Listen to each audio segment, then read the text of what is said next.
Toto ťa môže šokovať. Mária Terezia využívala techniku, ktorú dneska využívajú rôzni úspešní lídri na celom svete.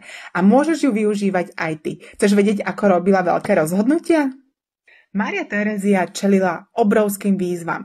Robila rozhodnutia, ktoré ovplyvňovali nielen jej krajinu, ale celý európsky kontinent. A ako to robila? Používala základný princíp, ktorý používajú aj dnes naši úspešní lídri.